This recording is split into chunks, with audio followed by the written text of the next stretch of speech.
जी, तो यहाँ पर जब हम कभी भी अपने पीएचपी के कोड को जब ब्राउज़र व्यू करते हैं तो हम क्या करते हैं, आप कभी भी ब्राउज़र व्यू के लिए अपने कोड को F12 प्रेस करते हैं हमेशा।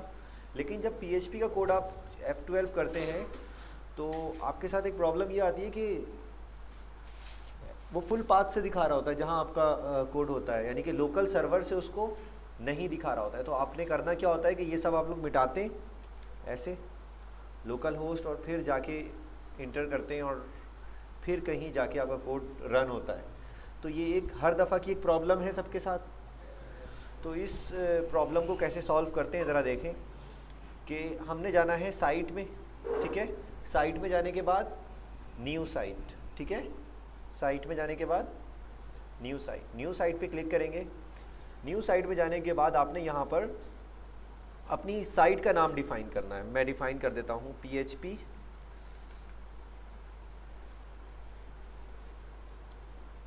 डैश M13 बैज है आपका, ठीक है, ठीक है। और इसको मैं लोकल साइट जो मेरा फोल्डर है वो मैं डिफ़ाइन करूँगा। साइट का नाम आप कुछ भी दे सकते हैं जो आप देना चाहें। और लोकल साइट फोल्डर यहाँ पर आप डिफ़ाइन करेंगे अपना फोल्डर जो आपका है। कंप्यूटर C ड्राइव में है मेरे पास XAMPP, htdocs के अंदर PHP 7-9, ये मेरा क्या होगा, साइट फोल्डर। इसको मैंने सेलेक्ट कर लिया, ठीक है। यहाँ तक कोई सवाल किसी का? ठीक है। इसको सेव नहीं करेंगे बल्कि आपने सर्वर में जाना होगा, ठीक है। सर्वर पे क्लिक किया, यहाँ से प्लस पे ऐड सर्वर कराया, ठीक है। पहले बेसिक इन्फॉर्मेशन दी, सर्वर नेम आपने देना होगा। क्या देंगे आप लोग, local host, server name local host. और यहाँ से क्या करेंगे आप लोग, कनेक्टिंग यूजिंग लोकल नेटवर्क, ठीक है। उसके बाद सर्वर फोल्डर डिफ़ाइन करेंगे। सर्वर फोल्डर आपका PHP 7-9। यहाँ पर आप लोग वेब URL डिफ़ाइन करेंगे, लोकल होस्ट /PHP, ठीक है, 7-9। ये आपका फोल्डर है, ठीक है। यहाँ से आपने अपना वेब URL आपका ये बनेगा। फोल्डर आपका इस लोकेशन पे रखा हुआ है, connecting using local network, server name local host. अब आपने सेव नहीं करना, अभी भी आपने एडवांस में आना है, ठीक है। एडवांस्ड ऑप्शन में गए, यहाँ पे आने के बाद आपने सर्वर मॉडल PHP MySQL करना होगा और अब इसको जाके सेव करना होगा और यहाँ पर टेस्टिंग पे चेक लगा के इसको सेव करना है, ठीक है। तो देखें, अब आप जो भी फाइल बनाना चाहेंगे, नई फाइल, न्यू फाइल, वो यहाँ से क्रिएट हो जाएगी, क्लास 4, आसान हो गया। और जिस भी इस फाइल में जाना चाहे इसमें चले गए और इसमें आना चाहे इसमें आ गए। और F12 करें, विदाउट कुछ लिखे आपका काम यहाँ पे हो गया, ठीक है। तो याद रहेगा ये सब कुछ इतना, तो इसको याद रखिएगा, ठीक है। तो आज की क्लास शुरू करते हैं। लास्ट टाइम हमने पढ़ा था अर्थमेटिक ऑपरेटर, ठीक है।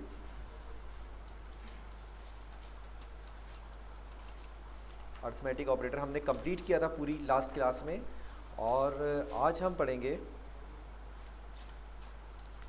असाइनमेंट ऑपरेटर, ठीक है। असाइनमेंट ऑपरेटर, असाइनमेंट ऑपरेटर कौन कौन से होते हैं? सबसे पहला जो असाइनमेंट ऑपरेटर होता है वो होता है हमारे पास इक्वल टू, यानी कि इक्वल टू के थ्रू किसी भी चीज़ को असाइन कर सकते हैं आप, ठीक है। साइन क्या होगा आपके पास, इज इक्वल टू का, मैं यहाँ पे कमेंट भी ऐड कर देता हूँ,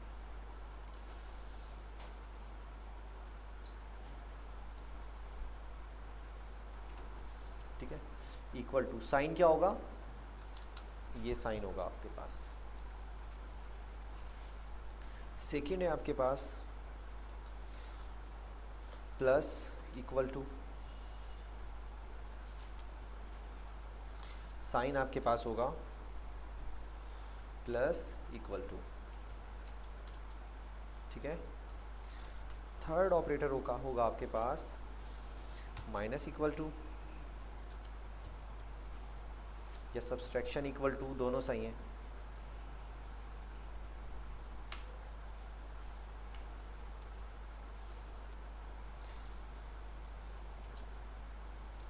मल्टीप्लाई इक्वल टू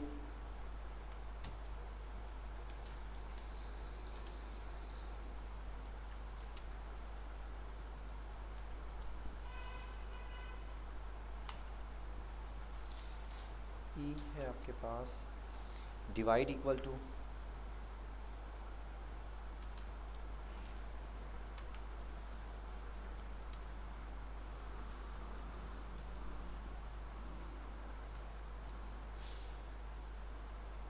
ठीक है, एफ है आपके पास मॉड्यूलस इक्वल टू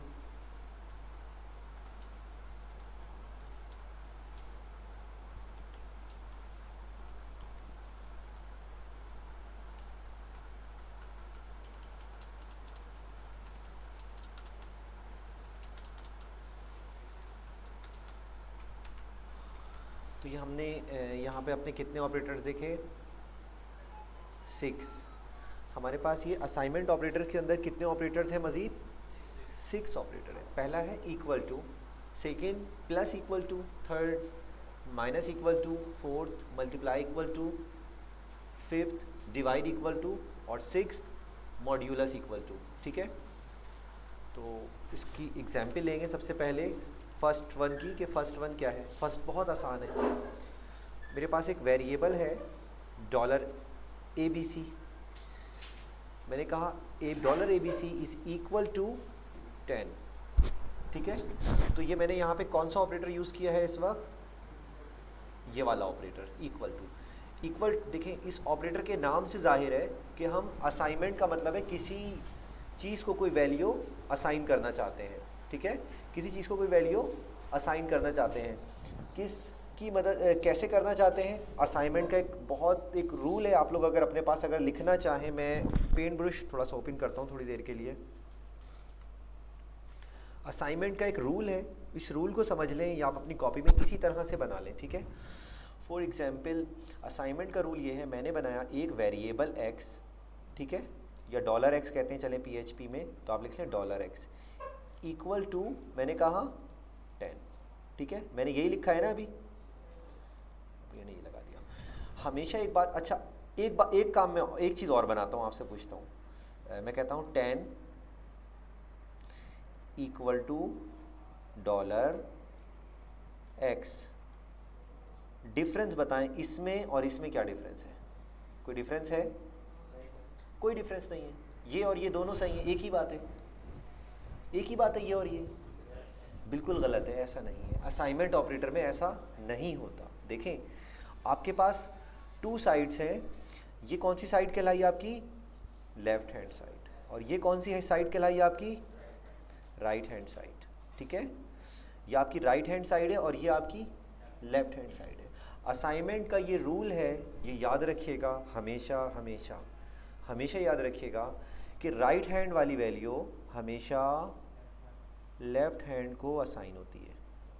ठीक है, इस कॉन्सेप्ट को अगर आप समझ जाएंगे तो असाइनमेंट ऑपरेटर आपको समझ में आ जाएगा। और अगर ये चीज़ आप नहीं समझ पाए अभी तक तो मुझे बता दीजिए, आगे आपको फिर समझने में मज़ीद प्रॉब्लम होगी। हमेशा राइट हैंड वाली वैल्यू लेफ्ट हैंड वाले को असाइन हो सकती है। तो ये जो मैंने यहाँ पे लिखा हुआ है, ये बिल्कुल क्या है, गलत है। ये बिल्कुल गलत है, ऐसे नहीं हो सकता। ठीक है, तो हमेशा देखें, यहाँ पर वेरिएबल कहाँ होना चाहिए, लेफ्ट हैंड पे जिसमें आप वैल्यू रखेंगे, और वैल्यू कहाँ होनी चाहिए, राइट साइड पे। ठीक है, तो हमेशा राइट हैंड साइड वाली वैल्यू लेफ्ट हैंड साइड पे असाइन होगी। क्लियर है ये बात सब लोगों को? तो यहाँ पर हमने यही चीज़ समझी कि $ABC एक वेरिएबल है, यानी कि लेफ्ट हैंड साइड पे है, और हमारी वैल्यू राइट हैंड साइड पे है, और राइट हैंड साइड वाली वैल्यू असाइन होगी लेफ्ट हैंड साइड को। ठीक है, अपनी कॉपी में भी आप अगर इसी तरह से बना लेंगे तो आपको हमेशा याद रहेगा।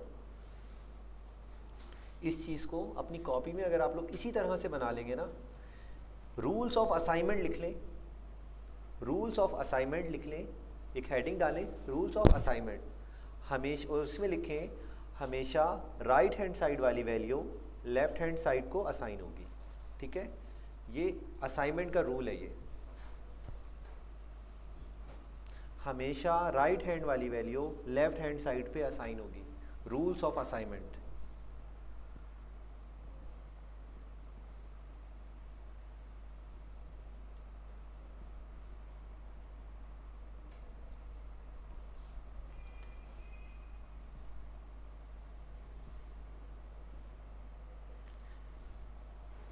ठीक है, बस आपने, मैं जो भी काम करूँ ना आज पूरे दिन, आज की पूरी क्लास में, आपने ये चीज़ अपने माइंड में रखना है, और जो भी मैं क्वेश्चन करूँगा आपने ये अपने माइंड में रख के सोचना है। ठीक है, तो आपके क्वेश्चंस, मैं जो क्वेश्चंस करूँगा उनके आंसर्स गलत नहीं होंगे आपसे। ठीक है, तो आपने क्या माइंड में रखना है, राइट हैंड वाली वैल्यू लेफ्ट हैंड को असाइन होगी। ठीक है, ये सब ने अपने माइंड में रखना है। मैं अभी बहुत सारे क्वेश्चंस करने वाला हूँ आप लोगों से। ओके, अच्छा देखें, एक वेरिएबल मैं और बनाता हूँ, $XYZ इज इक्वल टू 15। ठीक है, दो वेरिएबल्स बन चुके हैं। एक $ABC को मैंने असाइन कर दी 10, $XYZ को मैंने असाइन कर दिया 15। ठीक है, अच्छा देखिएगा आप और से, मैं अगर इको कराता हूँ $ABC को तो क्या आंसर आएगा, 10। अगर मैं इको कराता हूँ $XYZ को तो क्या आंसर आएगा, 15। ठीक है, यहाँ तक तो किसी को कोई कन्फ्यूजन नहीं है। ओके, अच्छा देखें, अब थोड़ा सा और आगे बढ़ते हैं। मैं ये कहता हूँ कि $ABC is equal to $XYZ। ठीक है, अब मैं इको कराता हूँ $ABC तो क्या आंसर आएगा, 15। कितने लोग कंफ्यूज हैं इस आंसर में, क्या सब लोग कह रहे हैं 15 आंसर आएगा या कुछ लोग कह रहे हैं कंफ्यूज्ड? जो कंफ्यूज्ड है वो सिर्फ जस्ट बोल दे कंफ्यूज हूँ मैं। ठीक है, कंफ्यूज्ड, जो कंफ्यूज्ड है वो हाथ उठा ले कि 15 पता नहीं क्यों आ रहा है। Confused, okay, no problem. Confused 15 आएगा। देखें, जो लोग कंफ्यूज हैं वो इस बात को समझ लें। पहले तो कंफ्यूज पर्सन्स को ना मैं व्यू दिखाऊंगा ताकि वो उनकी कंफ्यूजन थोड़ी सी सॉल्व हो, फिर आगे चलते हैं। क्या आंसर आया, 15। ठीक है, अब उनको थोड़ा सा इसी पे ही रहना होगा। देखें, अभी हमने क्या पढ़ा कि हमेशा राइट हैंड वाली वैल्यू लेफ्ट हैंड पे असाइन होगी। ज़रा इसको गौर से देखें, $ABC के अंदर क्या था, 10 था, सही है, और यहाँ पर क्या था, 15। ठीक है, $ABC के अंदर 10 है, XYZ के अंदर 15 है। मैंने कहा ये 15 वाली वैल्यू इस 10 को असाइन हो जाए, यानी कि इसकी जगह ये 15 वाली वैल्यू को मैं रिप्लेस कर रहा हूँ। ठीक है, अच्छा एक चीज़ और याद रखिएगा, ये जो आपका लोकल वेरिएबल होता है ये एक वक्त में एक ही वैल्यू असाइन की जा सकती है इसको। ठीक है, लोकल वेरिएबल को एक वक्त में एक ही वैल्यू असाइन की जा सकती है, या तो ये 10 रखेगा अपने पास या ये 15 रखेगा। तो हमने यहाँ पर क्या किया, वैल्यू को रिप्लेस किया है, यानी कि पुरानी वैल्यू 10 थी, अब हमने नई वैल्यू क्या दे दी इसको, 15। फॉर एग्जाम्पल, आप किसी कंपनी के अंदर एक असिस्टेंट है, फॉर एग्जाम्पल आप एक कंपनी के अंदर असिस्टेंट है, वो आपको मैनेजर बना देते हैं, तो क्या आप असिस्टेंट भी रहेंगे और मैनेजर भी रहेंगे? मैनेजर हो जाएंगे ना, असिस्टेंट तो नहीं रहेंगे। तो वो असिस्टेंट रिप्लेस हो गया मैनेजर से। ठीक है, ठीक है, तो इसी तरीके से आपके पास वैल्यू, क्योंकि एक वक्त में डेजिग्नेशन एक ही असाइन किया जा सकता है, ठीक है, एक एम्प्लॉय को, तो इसी तरीके से वेरिएबल को भी, हमारा पुराना वेरिएबल, अगर मैं इस ABC वाले वेरिएबल को यहाँ पे इको कराऊंगा इस लाइन में, देखें, अगर मैं इस वेरिएबल को यहाँ पर इको कराऊंगा तो क्या आंसर आएगा, लाइन नंबर 18 का आंसर क्या होगा, 10। इस लाइन का आंसर होगा 10 और इस लाइन का आंसर क्या होगा, 15, क्योंकि यहाँ तक ABC की वैल्यू कितनी है, 10 ही है, लेकिन अब यहाँ पर मैंने इसको $XYZ वैल्यू असाइन कर दी। अच्छा, XYZ की वैल्यू क्या होगी, अगर मैं ई को यहाँ पे कराता हूँ $XYZ, हाँ, ऐसा तो कोई नहीं कह रहा कि उसको ABC वाली वैल्यू असाइन हो जाएगी, नहीं, ABC में इस साइड पे कोई चेंज नहीं आया, इस साइड पे कोई चेंज नहीं आएगा, चेंज आएगा आपकी लेफ्ट हैंड साइड पे, ठीक है। यहाँ वाली वैल्यू लेफ्ट हैंड को असाइन हो जाएगी, ठीक है। इसमें किसी को 0.1% भी कंफ्यूजन है तो बताएं, हाथ हैंड रेस कर दें जस्ट, मुझे आइडिया हो जाएगा। ओके है, आगे चलें, चलें, ठीक है।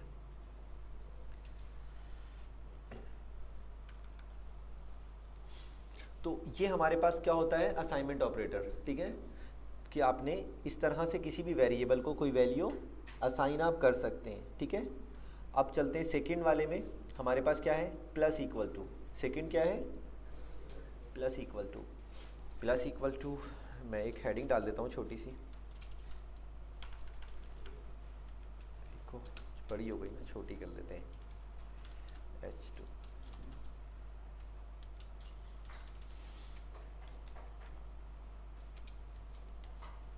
प्लस इक्वल टू, ठीक है, साइन है मेरे पास कुछ ऐसा। अच्छा देखें, इसके अंदर कुछ ऐसा है कि मैंने एक वेरिएबल है मेरे पास $ABC, ठीक है, मैंने कहा प्लस इक्वल टू 10, ठीक है। अब मैं इको कराता हूँ $ABC, क्या रिज़ल्ट आएगा मेरे पास, हाँ 25, जी बिल्कुल सही है, 25 आंसर आएगा। कितने लोग कंफ्यूज हैं इसमें कि 25 आंसर क्यों आया है, ओके नो प्रॉब्लम। देखें ABC की पुरानी वैल्यू क्या है, 15, यहाँ 15 हो गई थी ना, ABC की पुरानी वैल्यू क्या है 15। अच्छा, प्लस इक्वल टू में ये है, होता है कि आप इसकी पुरानी वैल्यू भी रखो और उसमें प्लस इक्वल टू यानी कि नया 10 असाइन कर दो, यानी कि आपने पुरानी वैल्यू भी रखनी है और उसमें मज़ीद 10 को ऐड करना है, तो कितना हो जाएगा ये 25, ठीक है। इसको आप आसान लफ्ज़ों में इस तरह से लिख सकते हैं कि जैसे कि $ABC इज़ इक्वल टू, ठीक है, $ABC प्लस 10। इस लाइन का मतलब ये है, ये मुश्किल तो नहीं लग रहा या वो आसान लग रहा है, देखो $ABC में प्लस किया 10 और असाइन किसको कर दिया, ABC को, यानी कि प्लस इक्वल टू यानी कि इसकी पुरानी वैल्यू भी रखो और इसमें मज़ीद 10 असाइन कर दो, ठीक है। तो आंसर हमारे पास क्या आएगा 25, चेक कर लेते हैं, ठीक है, क्या आंसर आया 25। कोई सवाल किसी का यहाँ पे, इसको मैं ऐसा करता हूँ, यहाँ पे कॉन्केटिनेशन भी लगा लेता हूँ,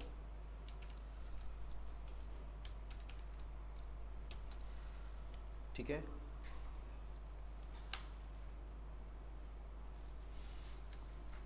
सही है,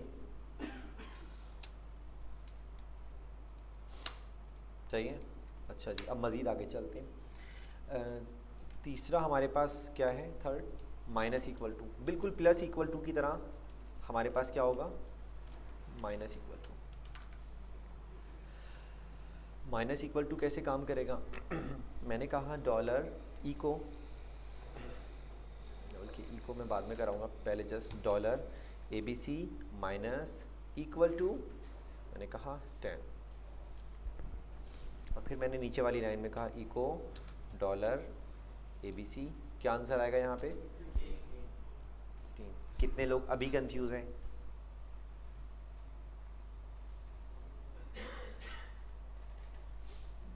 कितने लोग कंफ्यूज हैं,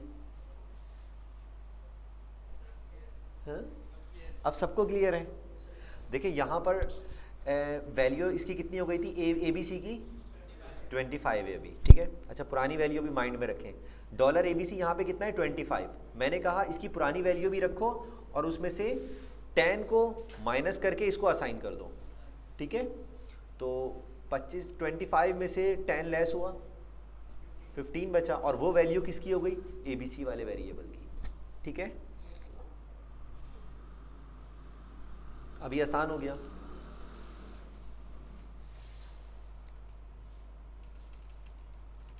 अच्छा जी, अब आपके पास क्या आ गया, मल्टीप्लाई इज इक्वल टू, अच्छा यहाँ पे मैंने माइनस नहीं किया, minus equal to multiply to,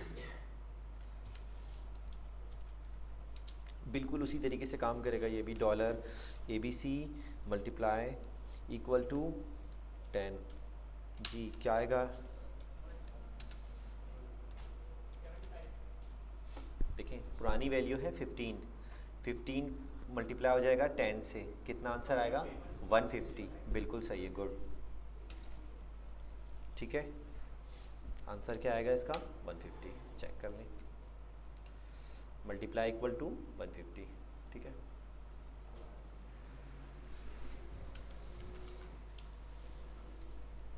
अब आपके पास हो गया डिवाइड इक्वल टू,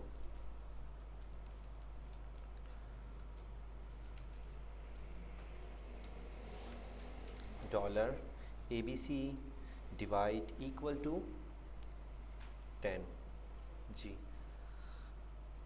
वैल्यू क्या है आपके पास? 150, किससे डिवाइड हो रहा है? 10 से, क्या आंसर आएगा?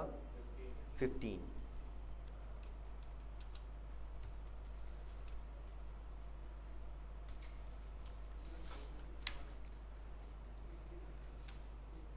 ठीक है, क्लियर है? 5 क्लास याद आ रही है सबको? अच्छा जी, उसके बाद डिवाइड के बाद आपके पास क्या है? मॉड्यूलस इक्वल टू,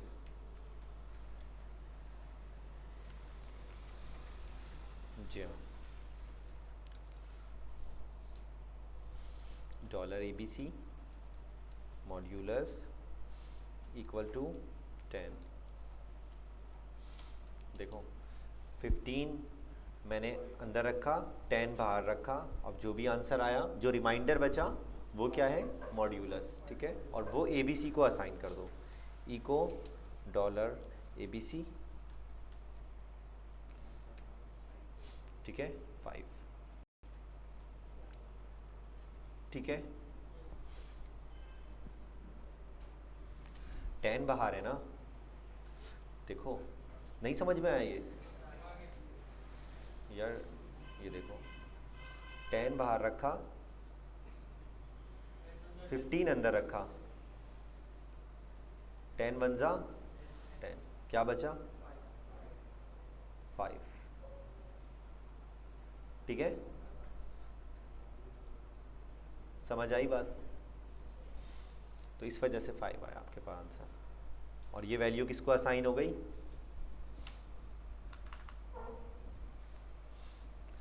ठीक है, तो ये हमने तमाम जो है असाइनमेंट ऑपरेटर समझ लिए। कोई कन्फ्यूजन किसी को, सवाल किसी चीज़ में? कोई सवाल नहीं है? ठीक है, इसके बाद एक ऑपरेटर और पढ़ लेते हैं, ऑपरेटर का नाम है कॉन्कैटिनेशन ऑपरेटर। वो हम पहले भी पढ़ चुके हैं, लेकिन एक नज़र और दोबारा पढ़ लेते हैं उसको। ठीक है,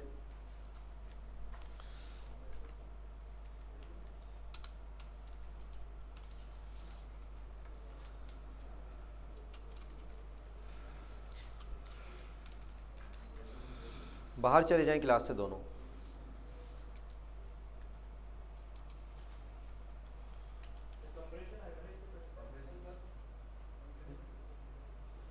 ठीक है, ठीक है, कॉन्कैटिनेशन पहले पढ़ लें, कॉन्कैटिनेशन ऑपरेटर। ठीक है, कॉन्कैटिनेशन ऑपरेटर जो है मैं आपको बता देता हूँ। कॉन्कैटिनेशन का मतलब होता है दो स्ट्रिंग को आपस में जोड़ना। सही है, तो यहाँ पर मैं अगर ये कहूँ कि इसका साइन क्या होता है? डॉट, यानी कि डॉट की मदद से मैं दो वैल्यूज़ को आपस में जोड़ सकता हूँ, मिला सकता हूँ। ठीक है, कैसे मिला सकता हूँ ज़रा देखते हैं। मैंने कहा dollar F name is equal to my name, ठीक है, और मैंने कहा डॉलर एल नेम यानी कि लास्ट नेम, ठीक है, इज इक्वल टू अली।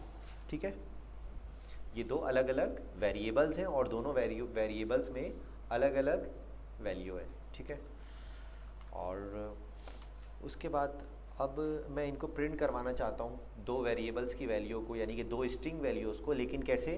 जोड़कर दिखाना चाहता हूँ या कॉन्केटिनेट करा के दिखाना चाहता हूँ, तो उसके लिए मुझे क्या करना पड़ेगा, इको, और मैं चाहता हूँ जब मैं इनको प्रिंट करवाऊँ बीच में स्पेस भी आए, बीच में क्या आए, स्पेस भी आ जाए।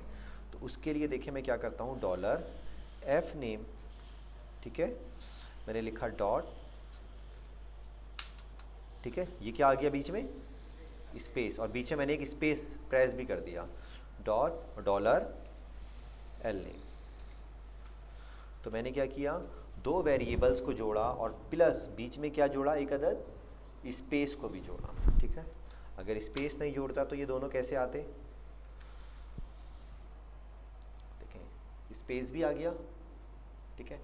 या जैसे कि आपको एक और एग्जाम्पल ले लेते हैं, आपने देखा होगा इसमें, अच्छा अब मैं मज़ीद BR भी देना चाहता हूँ आगे, ब्रेक लाइन, देखिए HTML को भी मैं ऐसे ही जोड़ूंगा, ठीक है। ये मैंने क्या जोड़ दिया, अपनी HTML को कैसे जोड़ा, कॉन्कैटिनेट करवा के। जब भी कोई चीज़ जोड़नी है तो क्या करेंगे, कॉन्कैटिनेशन यूज़ करेंगे।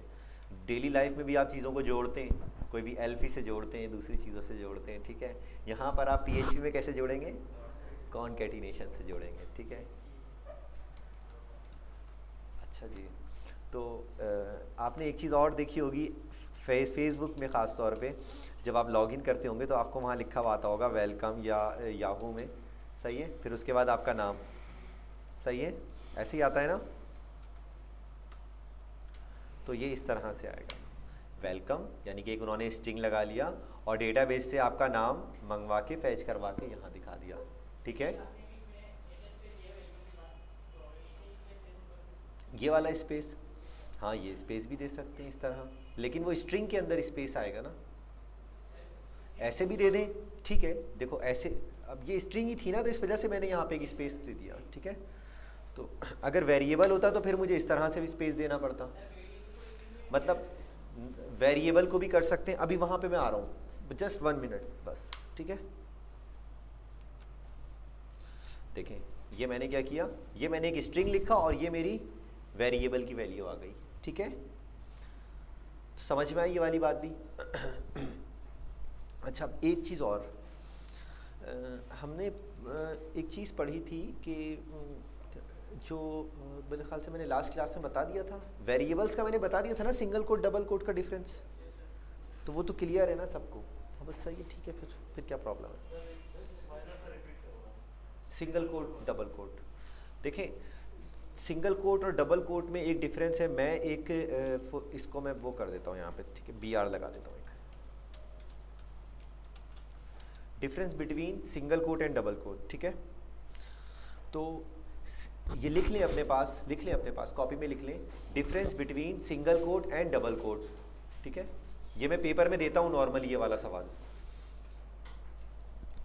Difference between single quote and double quote. अब सिंगल कोट लिखें, सिंगल कोट क्या चीज़ है, रिजल्ट जो है इसके सिर्फ स्ट्रिंग उसमें आता है। वैसे चलें इनकी पहले लिख लें, सिंगल कोट की आप छोटी सी हेडिंग डालें और लिखें, सिंगल कोट का रिजल्ट जो होता है डायनेमिक होता है, स्टैटिक होता है, सॉरी, सिंगल कोट का जो रिजल्ट होता है वो स्टैटिक होता है, सिंगल कोट का रिजल्ट स्टैटिक होता है, जबकि डबल कोट का रिजल्ट डायनामिक होता है। सिंगल कोट का रिजल्ट स्टैटिक होता है और डबल कोट का रिजल्ट डायनामिक होता है, ठीक है।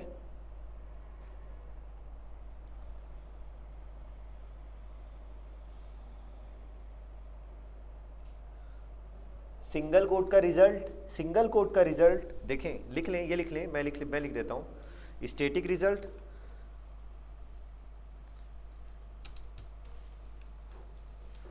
सही है, और डबल कोट का जो रिजल्ट होगा वो कैसा होगा, डायनेमिक रिजल्ट, ठीक है। इसका रिजल्ट स्टैटिक होगा सिंगल कोट का, और डबल कोट का रिजल्ट डायनेमिक होगा, ठीक है। ये डिफरेंस है। कैसे होगा ज़रा ये देख लेते हैं, कैसे डायनामिक होगा, कैसे स्टैटिक होगा। देखें मेरे पास एक वेरिएबल है डॉलर इको, मैं कराता हूँ, echo double quote dollar F name, ठीक है। मैंने क्या रिजल्ट इको कराया, इको डॉलर एफ नेम। मैं विदाउट डबल कोट लिख सकता था, तब भी सही थी बात, है ना। मैंने डबल कोट लगा लिया तो भी कोई मसला नहीं है। देखें रिजल्ट इसका क्या रिजल्ट आया, इसका डायनामिक रिजल्ट आया, यानी कि वेरिएबल की वैल्यू आई है मेरे पास। लेकिन अगर मैं इसकी जगह सिंगल कोट अगर यूज़ करता हूँ तो कंट्रोल एस F5, तो देखिएगा ये कौन सा रिजल्ट आ गया, स्टैटिक।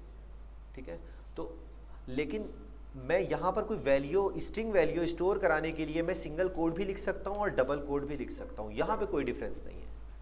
अगर आप इस एंड की बात करें कि जब कोई वेरिएबल में कोई वैल्यू स्टोर कराना चाहता हूँ तो उस वक्त स्ट्रिंग वैल्यू में किसी वेरिएबल में स्टोर कराना चाहता हूँ तो उस वक्त आप सिंगल कोड या डबल कोड दोनों में से कुछ भी यूज़ कर सकते हैं, दोनों सही हैं।